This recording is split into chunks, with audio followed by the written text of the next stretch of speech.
I thank Jason for that very kind introduction. It's an absolute pleasure for me and my lovely wife, Linda, back there to be here in Perth.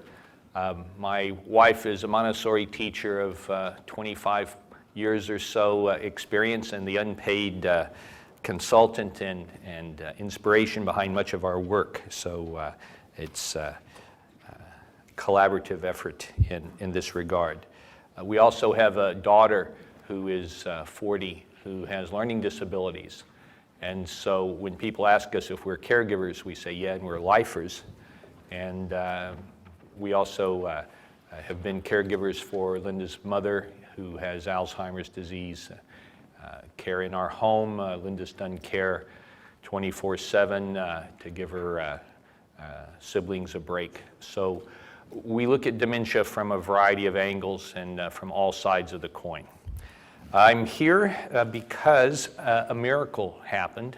If you know about research, Monash University in Melbourne was working with me. I was doing some consulting, and we were looking at how to create ways to engage persons with more advanced dementia who have high levels of agitation and have difficulty calming down. And we focused on using engaging activity and Montessori-based activity as the intervention. We got some very good results, and then a grant was put in to your National Health Research Council and to Alzheimer's Australia, both places, to look at expanding this and training family members how to do these things. And the miracle was that they got funded from both sources. And so the research side of things was funded by the Health Research Council, and so we have some publications coming out in scientific journals. But Alzheimer's Australia had input from consumers, from persons with dementia and their caregivers, and they said, if you're going to do research, give us some resources. Give us a way to translate this research into something we can use. And so that is how these things that are in your bags got created, and this is why I'm over here. So I've been to, let's see if I can get this right, Melbourne, Geelong, Hobart, Launceston, Canberra, Sydney, Parramatta, okay, Port Macquarie, Brisbane, Darwin, and now Perth, giving these lectures. Tomorrow I'll be giving a lecture from around 9-ish to around 3-ish covering this topic.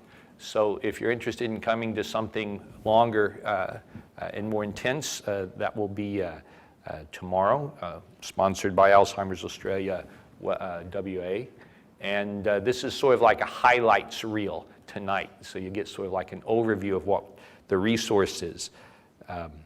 So that's why I'm here. But also, this is my 7th trip to Australia, and I love it. My wife's 2nd, and I'm also adjunct faculty at Flinders University in Adelaide. So any chance we can have to come to Oz, as it were, we take. Any place that has such great wine and serves bara and chips. I tell you, how can you ever turn down a chance to come? So anyway, that's kind of why I'm here, and we'll talk about what this is all about. The resource here is a sort of a general resource. It's very practical. It has a series of examples of activities that you can use with persons with dementia. It involves everything from engaging people in a barbecue to letting people squeeze their own orange juice,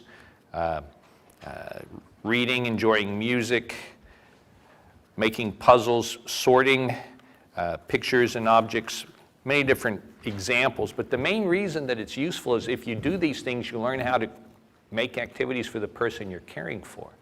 So it's like a training manual in a sense. And it has, as a folder here at the end, a sort of bookmark, which has 12 principles that we use to guide our work to engage persons with dementia. So I always tell people, look at these 12 before you work with the person with dementia. Look at them afterwards as a sort of quality control measure.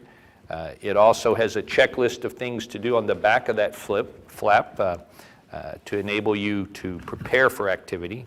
And even has things like a reading test to see if a person can read at different sizes of print. So it's very down to earth. The smaller handout is a condensed version of the larger one, but in the back it has a DVD with videos of caregivers like yourselves working with persons with dementia, so you can actually see how it's done. So this is the resource that's out there, and I want to thank Eva Vanderplug, who worked with Daniel O'Connor and was the project manager who wrote most of this and helped script a lot of the video. She's back in the Netherlands now, both doing trainings in this area, but also doing some caregiving with her family. So I always like to tip my hat to Eva for that. So,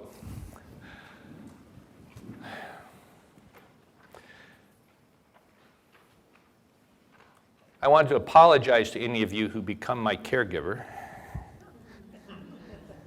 I love Australia, and it may very well be that I immigrate and at some point develop dementia. So if you do have the misfortune to become my caregiver, I want to apologize in advance. I am your worst nightmare. I want to wake up when I want to wake up, and I simply don't care about other people. Sometimes I wake up at 3 in the morning, sometimes at 10. I Skype with people all over the place. I expect to keep doing that after I develop dementia. I like my food cooked the way I like it, so the eggs should be scrambled, not fried or poached. I want rashers, not regular bacon, not sausage for breakfast. Leave out the beans. This is when you should actually be taking notes during this lecture, furiously. Let go of the dream of giving me a bath.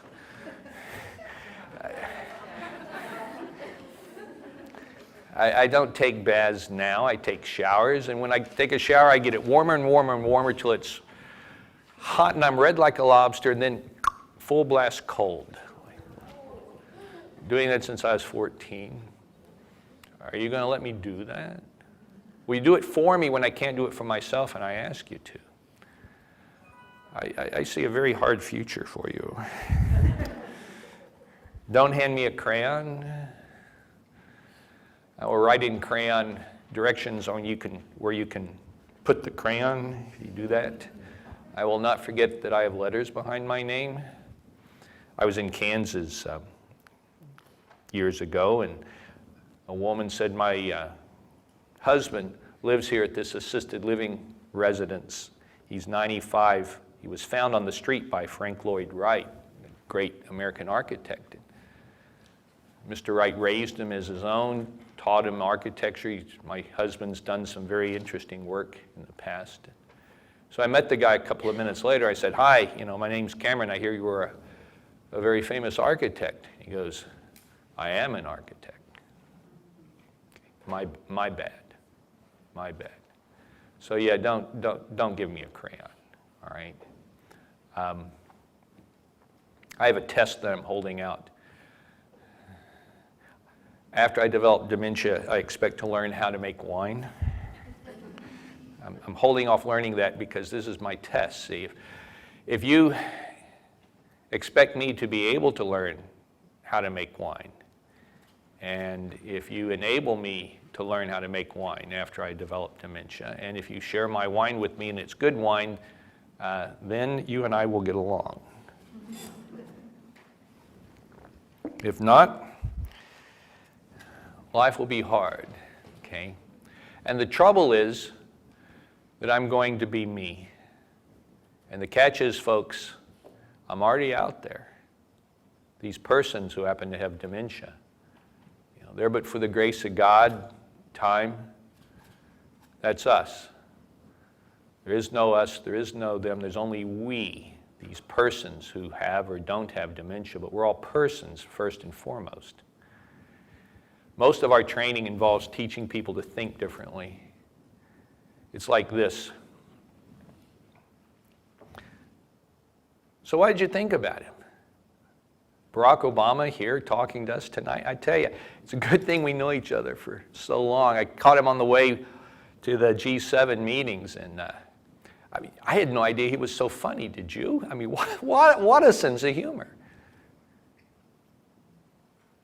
Don't you remember?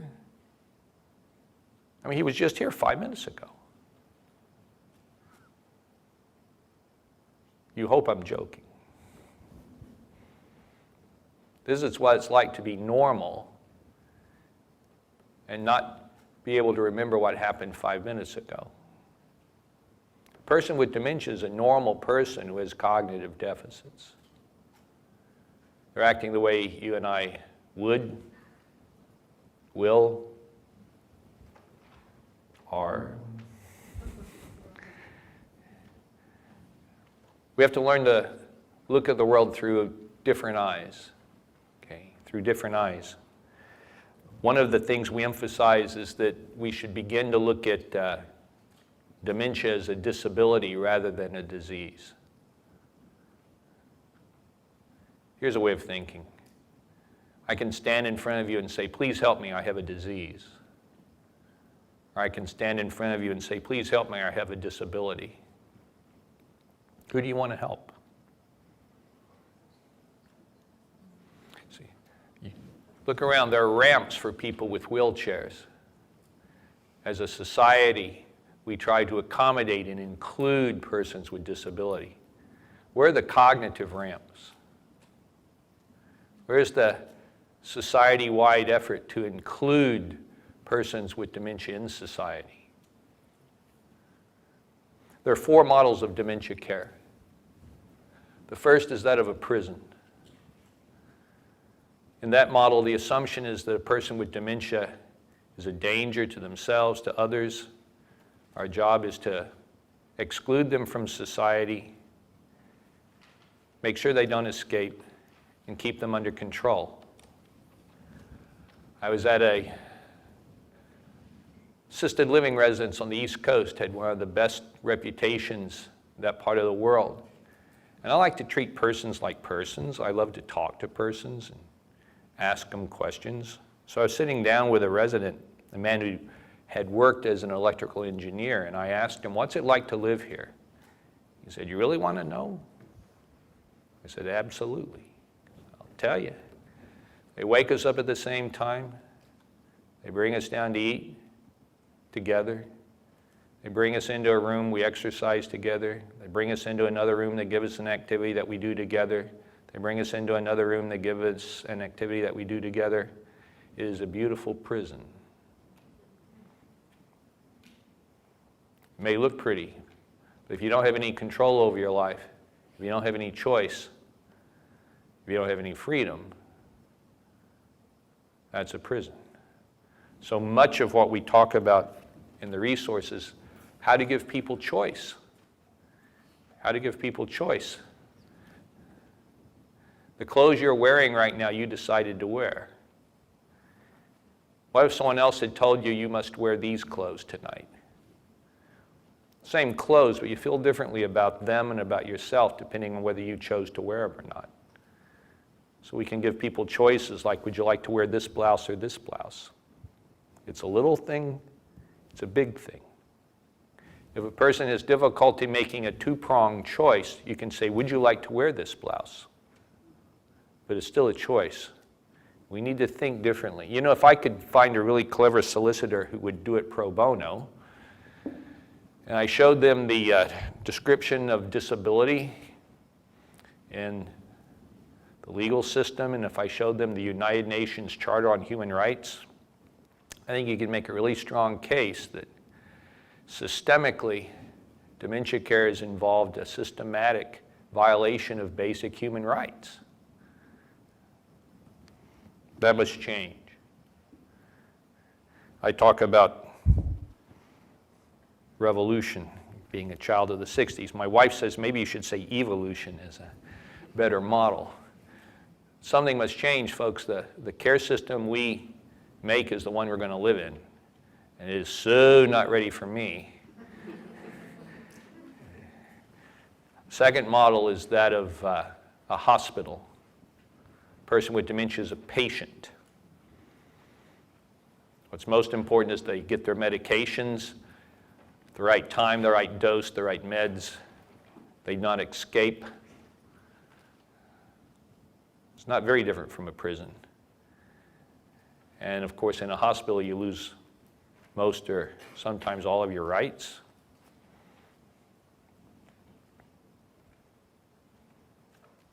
Third model is to have a hotel. Here we do everything for you. You don't have to do a thing. Maria Montessori said, everything you do for me, you take from me. It's a way of thinking. I mean, it can be done with good intentions, but you can try to keep a child safe by locking them in a closet. Doesn't mean that you've given them a good life. Okay? My wife and I stay in hotels around the world. You stay in a hotel, you don't live in a hotel. You stay in a hotel till you can go home.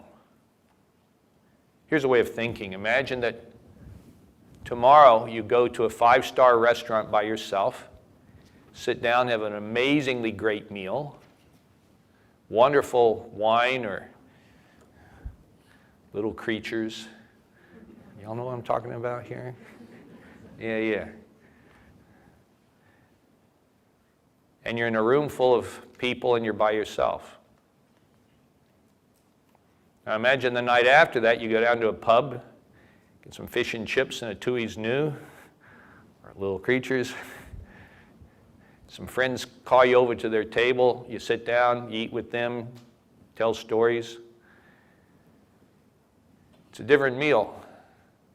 Food's different, but it's a better meal because it reflects being part of a community.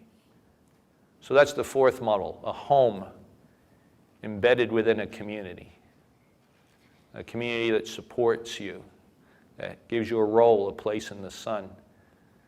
This is what we all want. We all want. So this is what we must create. We must create a society that enables persons with dementia to have a place in the community, meaningful social roles, based on the abilities that they have rather than looking at their disabilities. It's a way of thinking. We have to change the way we've been thinking, folks. We've been sold a bill of goods.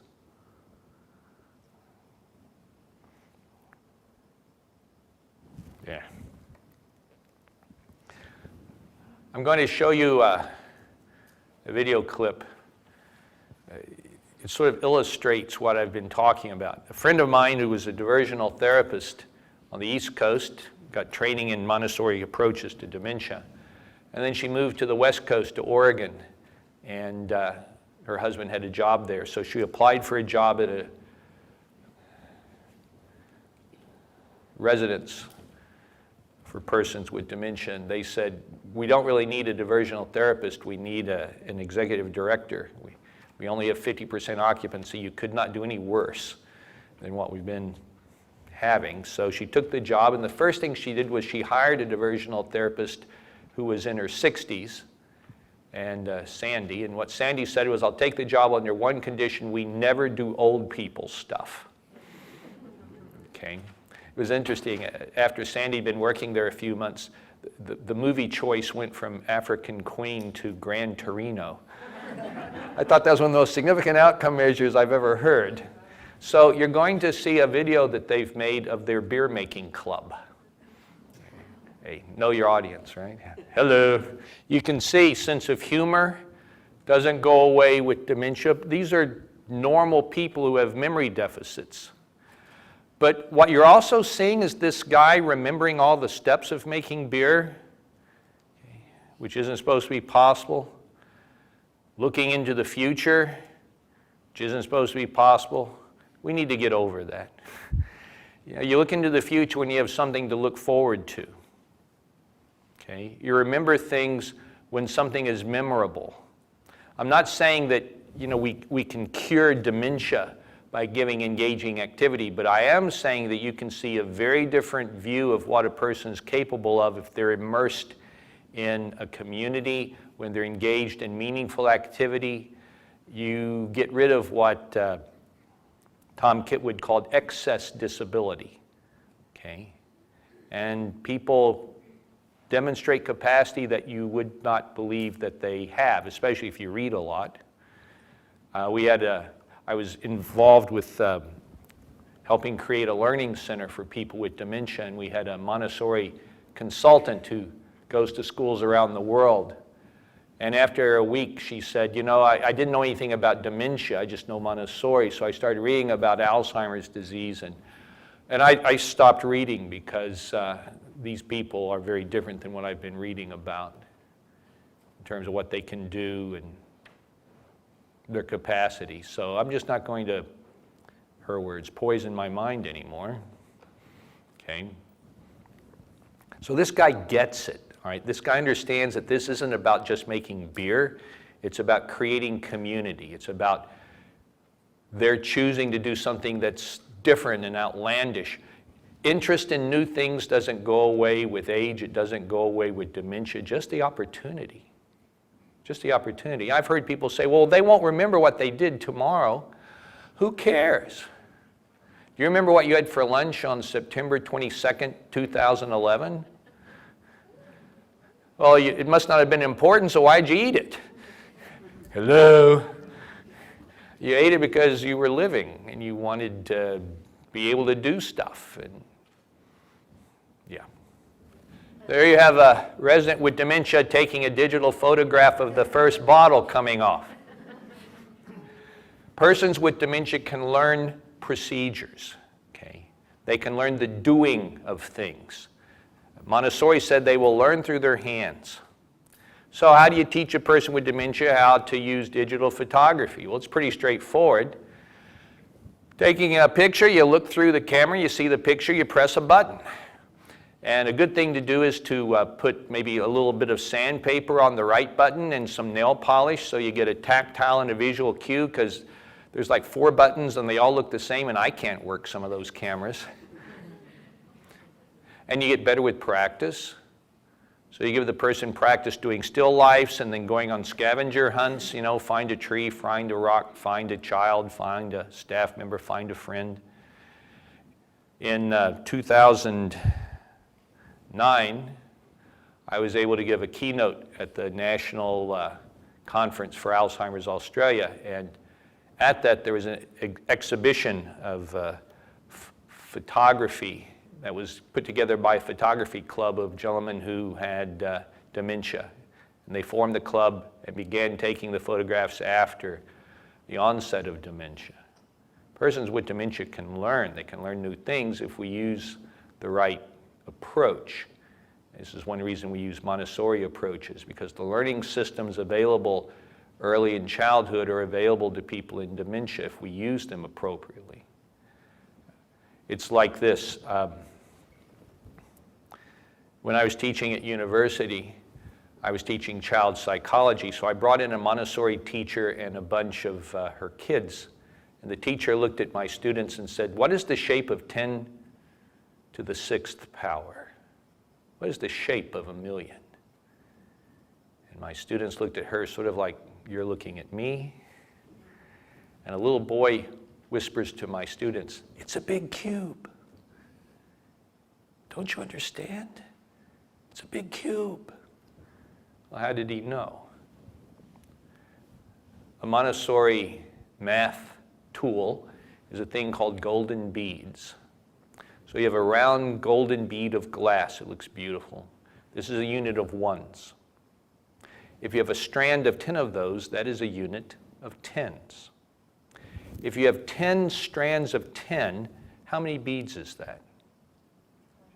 100. What shape is it? Square. 10 by 10. You ever wonder why 100 is called 10 squared? It's a square! It's a square that's a bead deep. You hold it in your hand. 100 feels very different than 10. It's harder to hold.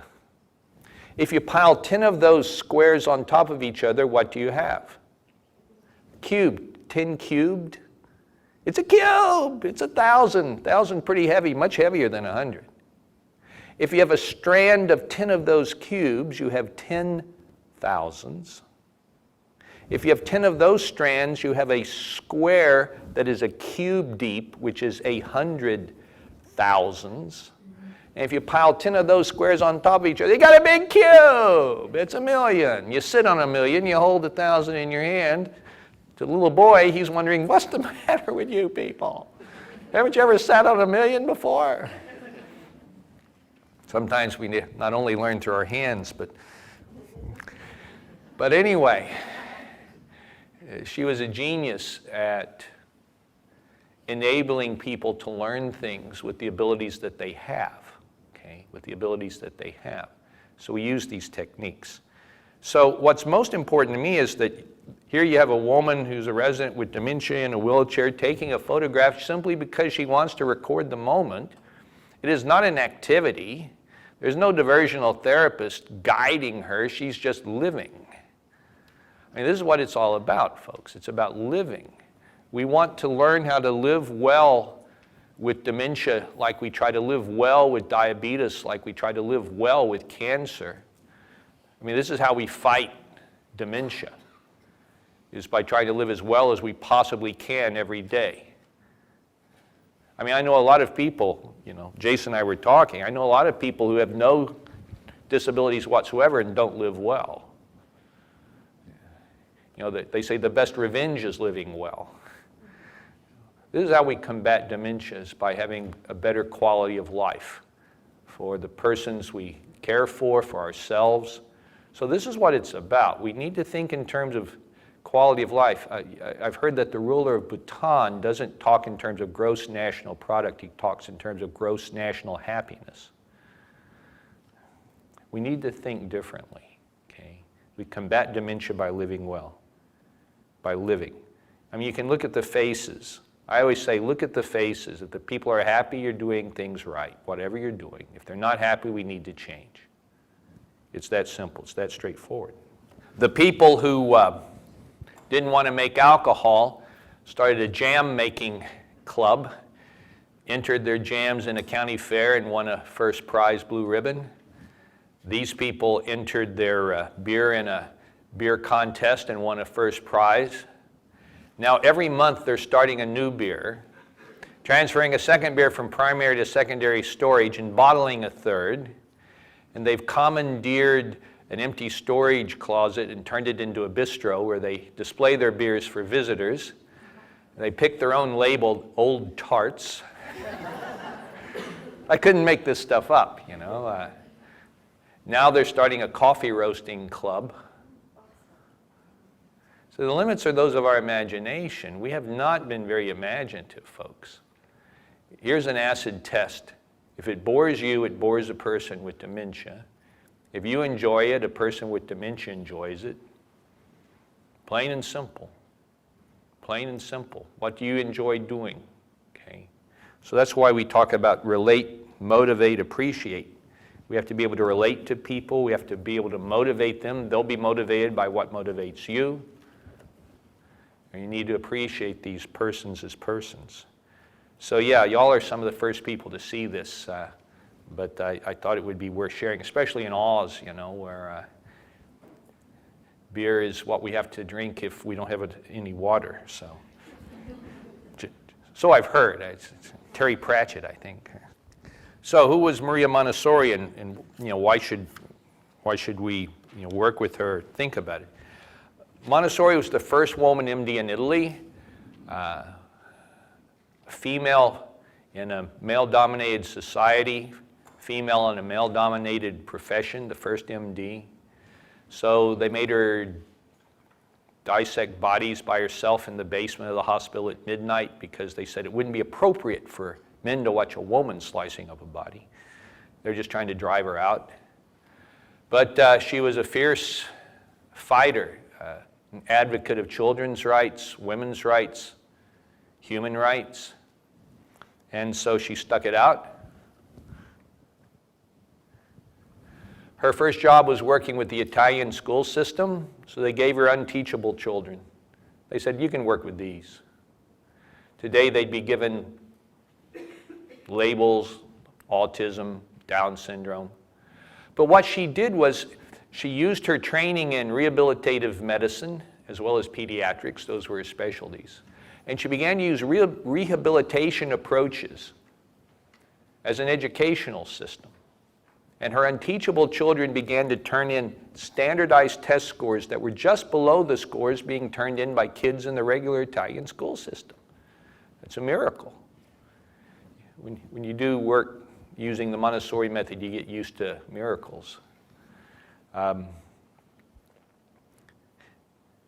Those people in Oregon, now for outings, they go to beer tastings.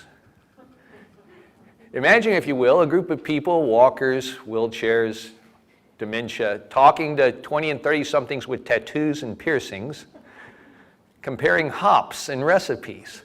What do you think about Cascade? I think it's a little grapefruity myself. I prefer German hops. What do you think?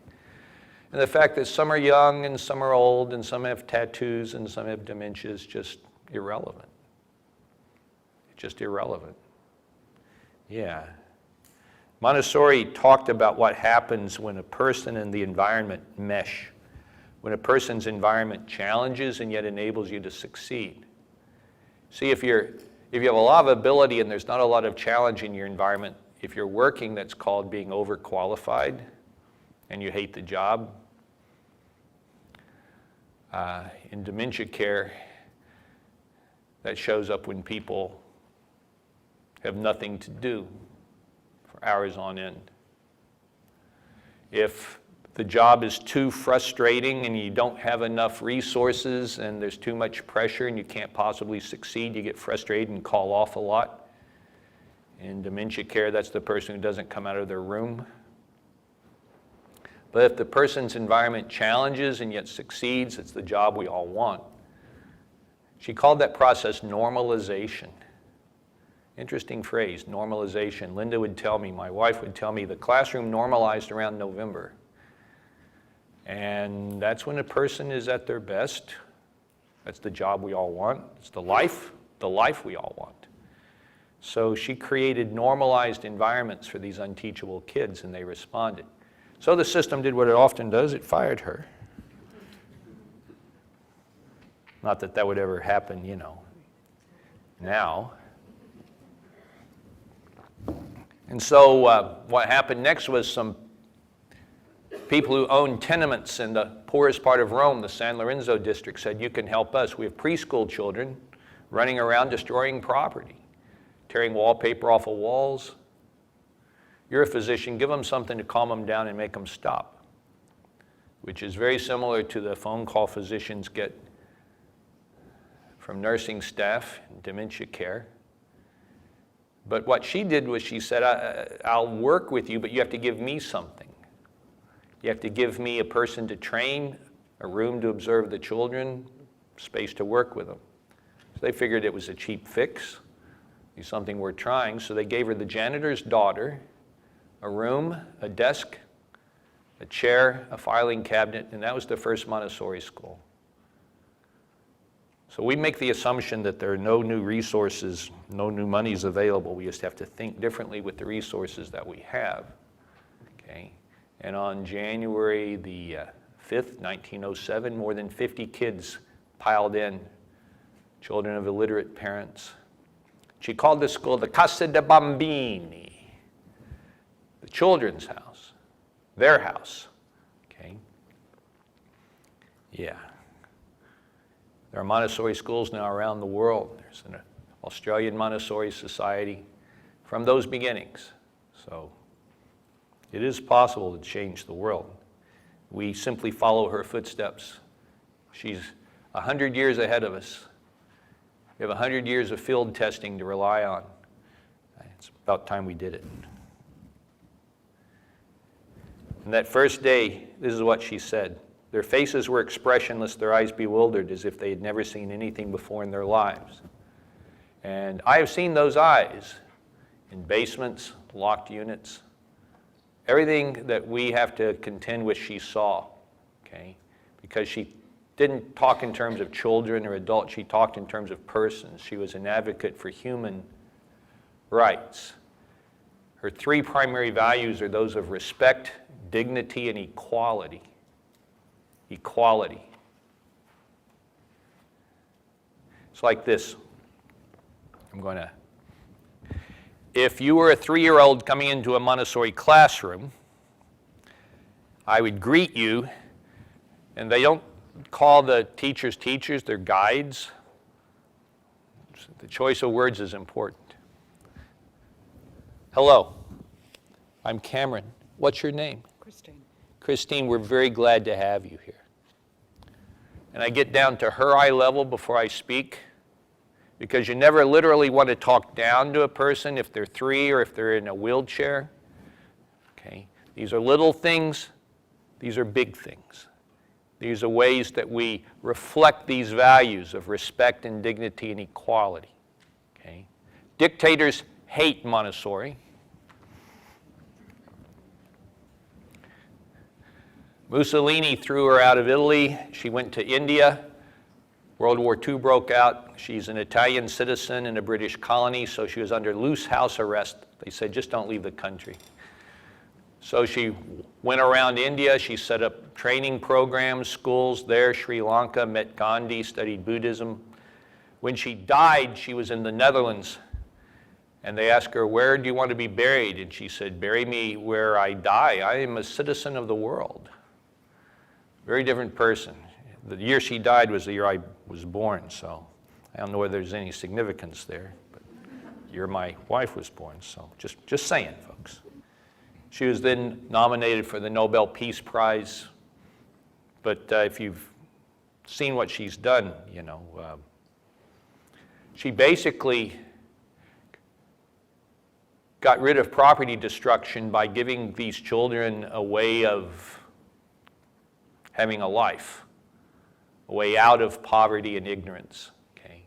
So she had 3-year-olds adding 4-digit numbers, 4-year-olds reading, but also knowing how to dress themselves, knowing how to prepare their own food, knowing how to show respect and dignity to each other and each other's work, knowing how to introduce themselves, knowing how to interrupt an adult if they wanted to speak to them. So these were like life skills that she taught in addition to academics. It's a very different place. If you ever visit a Montessori school, you'll see a lot of miracles every day.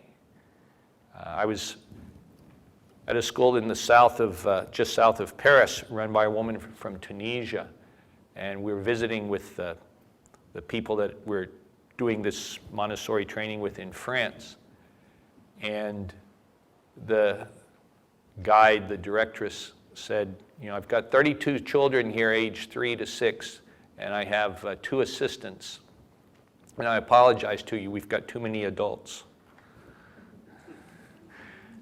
This second assistant's just here for a couple of weeks to observe, get some training, but it inhibits the liberty of the children. Different way of thinking, all right? Different way of thinking. So, does this mean that using this approach means that we treat older adults like children? No, Montessori didn't treat children like children. She treated them like persons. Okay? So respect and dignity are the key values. We honor life experience. We honor choice. We seek meaningful activity, social roles for all persons. We focus on ability, not disability. Montessori said, we take note of all the details of a disease and make no account of the marvels of health. We focus on disability rather than ability. I'm a person, A, who needs glasses, and B, loses them a lot. This isn't who I am. I'm a person who happens to have these challenges. Okay? But this is not who I am. So, we're doing some research funded by our National Alzheimer's Association in the United States. It was the basis of the work that was done at Monash and the basis of the resource. And we were training family members how to have engaging visits with relatives with dementia. So a daughter comes in and says, all right, you want to help me? Let me tell you about my mom. My mom has advanced Alzheimer's. She's had a stroke. She's paralyzed on half of her body. She can't speak. And on her good side, 3 of her fingers on her good hand are frozen and she can only do this. And you're going to show me how to have an engaging visit. So I reach into my pocket, put a coin on the table and said, there's my bet, where's yours? So she reaches into her purse, puts her coin on the table and says, let's get to work. So we have actually a new book that's come out called Hiding the Stranger in the Mirror. It's about how to deal with challenging behaviors and how to think like a detective if you visit our website. But one of the first things we ask is, who is this person? Who is the person? So I said, tell me about your mom. Who is she? What does she do? What has she done? She was an artist. She used to teach, art, and she was creative. And all right, let's look at the abilities that she does have. Can she see? Yes. Can she move this arm? Yes. Can she hold things with her thumb and finger? Yes. Can she imitate? I'm not sure. So let's find out. So in this activity, there you have a vase, a glass vase, a funnel, and there are some containers that have sand of different colors. And she's going to pour sand through the funnel into the vase and make a centerpiece with different layers of different colors. And the centerpiece will be placed on the dinner table where this woman and other people in this residence eat together, and they will be told that the centerpiece tonight was made by this woman. Okay? So this is the daughter working with the mom. Someone asked, why are you asking her to reach up? Because we're working on upper body range of motion. We're working on practicing skills that can be translated later into self-care, into feeding yourself. This is the rehabilitative component of the activity that's embedded within the activity. Okay? You do the things repetitively to gain those skills, but you do it because you have to do them repetitively to put in different colors of sand and create the thing. This is Montessori's vision of how to train the hand, okay, by creating engaging activity. Montessori's children would break into the school on weekends to get to the materials because they were so engaging. I've seen people with dementia line up to get into engaging activity, okay, if it's available. So that's what's possible if we think differently. Yes, the woman has a number of disabilities, but she also has a number of abilities. When we focus on those, when we work within those parameters, okay, we can create a very different relationship between this mother and daughter. I mean, that's the whole point. It's all about relationships, folks. I mean, you know this. So how can we enable people to have a better relationship? When a person's frustrated, that's when it's hard. Okay, you, them, us, we. So on the other hand, when a person feels good about themselves, good about their role, the family and the community, it's a better day. Everyone has a better day. If the person can only tear things, can they shred rocket or lettuce as a way of contributing to the salad? Remember, everyone does a part for the beer making, right? All those different steps. So how can we give people a chance to contribute? Everything you do for me, you take from me. Okay? This is her vision, the idea of how can we enable people to contribute, to be part of something. If a person can shred newspaper, you can put it in a sack and take it to an animal shelter and use it for bedding for puppies. It's a little thing, it's a big thing.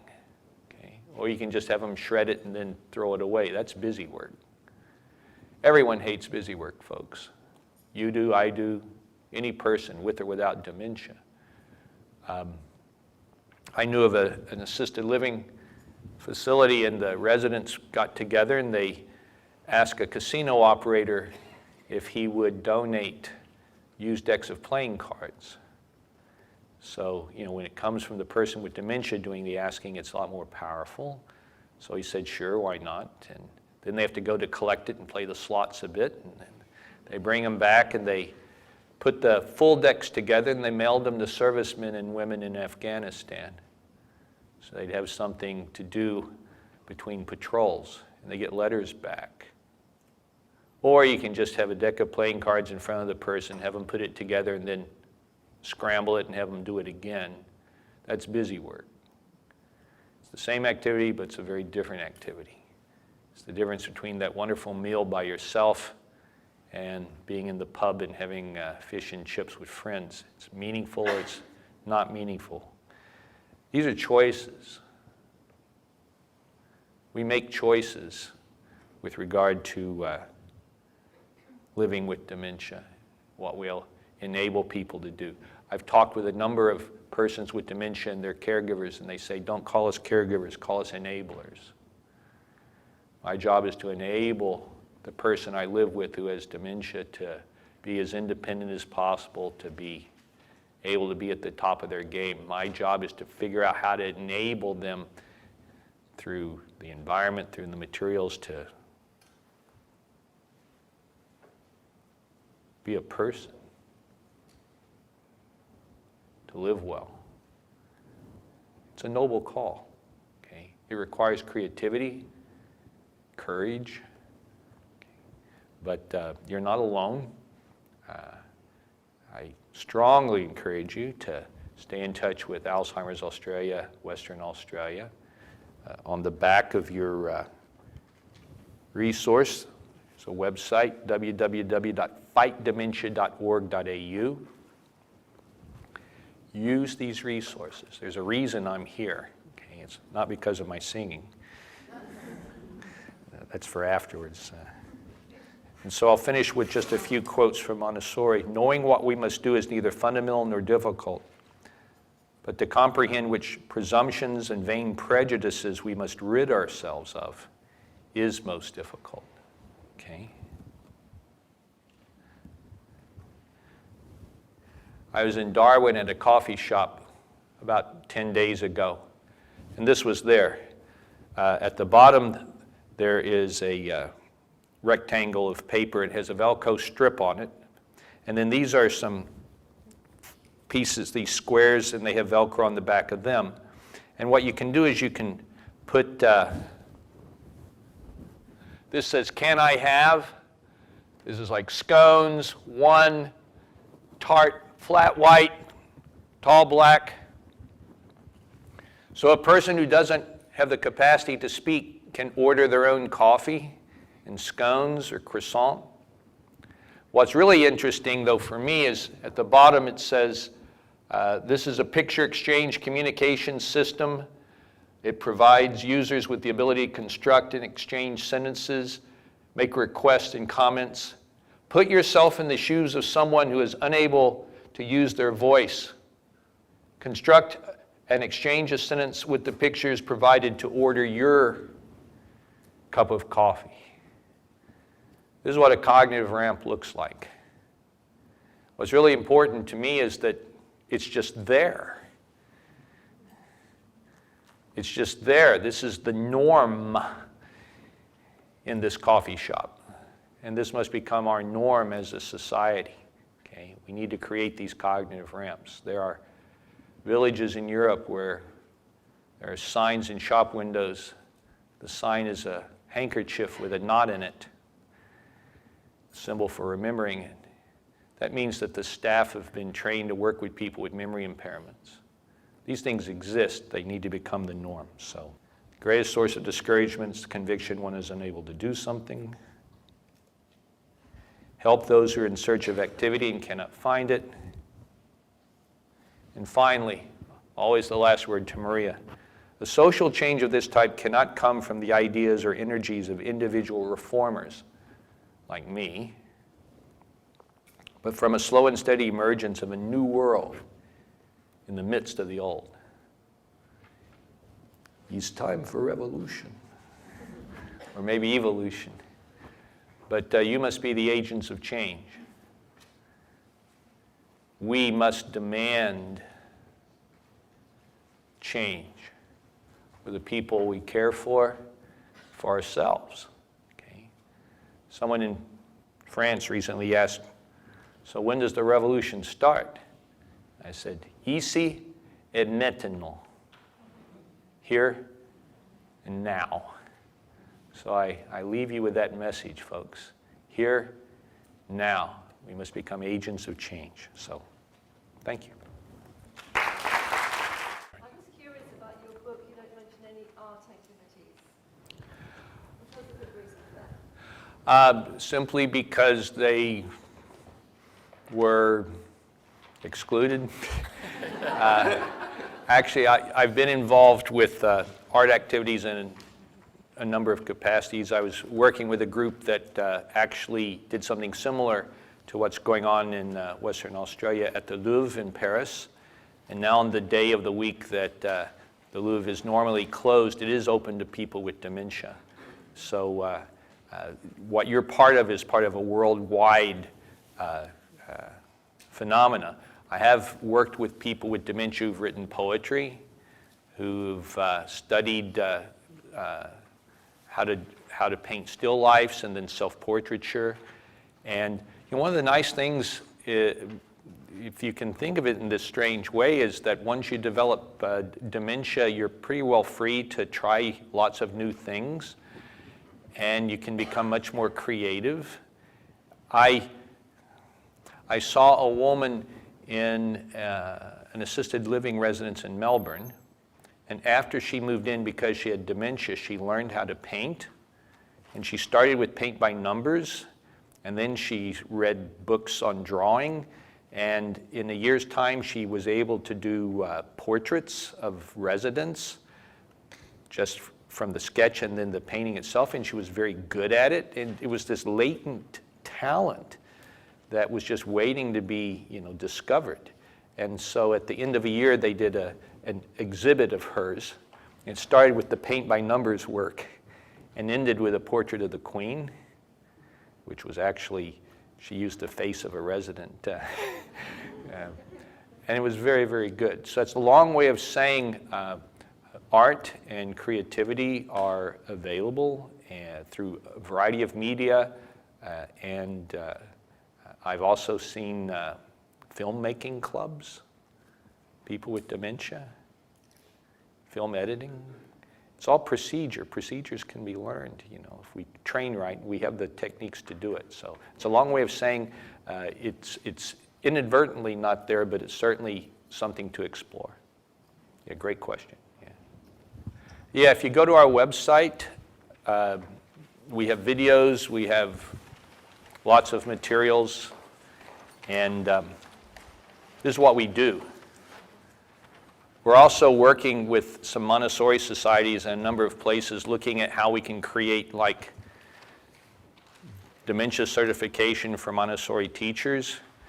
And the good news is you already know all the Montessori stuff. The challenge will be learning geriatrics and dementia and then adapting that. But that's another route in. And I would encourage doing some volunteer work a bit to get your feet wet. And it's one thing to have lived for 5 years. It's another to have lived for 105. But the principles that you know and the approaches that you know automatically for having done them for years will stand you in great stead. So you're needed out there. Yeah. One more? Anybody? Any other burning question? Yes, Sarah. Hi. I know that in a Montessori classroom there's a lot of repetition of activities to improve task mastery, and I just wondered with the self-correcting materials and equipment that is used in the classroom, have you found that working with this population that you've had that same experience where there's been a progression of mastery with equipment? Yeah, what happens is that people get better with practice. We know this from basic neuroscience. They will practice if it's meaningful. And, for instance, I've seen the video of people learning how to use chopsticks so they can eat mushu pork at a Chinese restaurant with chopsticks, and they do it after they develop dementia. Learning how to paint would be another example. So that's a long way of saying yes. Now I will say this, however, that for children, what they'll often want to do is the same activity over and over and over again. I mean, they have that kind of built-in need for mastery. When you offer choice in terms of would you like to do this or something else, a lot of times persons with dementia, at least in residential care, will want to keep doing new things each time, but my thinking is that's because they're so starved for variety that when they get the opportunity, they'll sample widely, at least before they pick something they want to focus on. So that's a kind of a distinction. Kids kind of naturally gravitate towards wanting to do something repetitively for mastery. And if you have a non-stimulating environment, you'll want to get as much stimulation as you can.